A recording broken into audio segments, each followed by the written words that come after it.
Jordan, webi Naomi à église, fille na chorale. Nalinga mwana na mingi en tout cas. Ata so azo yemba kamona na salanga ba char de poulet. Oh là là. Nzembo na nini ezala kawana ayemba kawana. Oh ba jeune boy mamiko.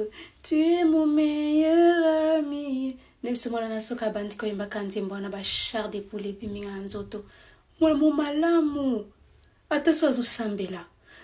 Jésus descend sur... Donc, Nebisio a une voix moko boye. Bosolo la raté?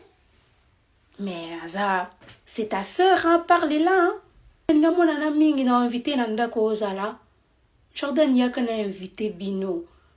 Voilà, moi aussi peut-être il y a bien ko kutana na vie vraiment.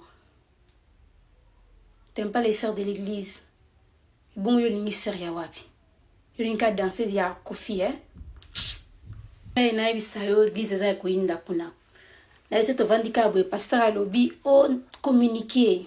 Serment ko aza soki suspendi soki nini. Bison so to chamatoi. Nzoka nde o nani na yoka nani Naomi. Azwize ba suspender. Ba obia ko stiye mbali susu na korate balekisi wana liboso wana aloba asinga bakinyo son pardon. Na ebisi o sonyo wapi église obimba wo. Nga isenga passe na bivuma mwana na zo calculer pour na Jordan.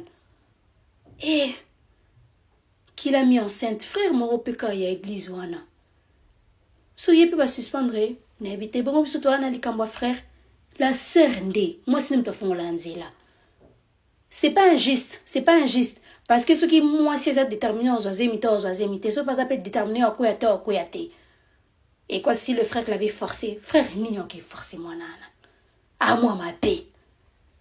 À moi ma paix. Donc on va qui kuta ata boti avanda na mwana eka o mata soupe na chorale.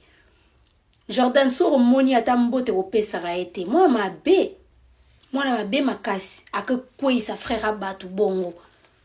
Ils étaient à 2 wapi. Yende moi si. Peu importe même s'ils étaient à 3 kaka yende moi si. Côté na esprit de sirène na katia église. Na lipita soko yimuna ete. Bichilix, bichilwalwa.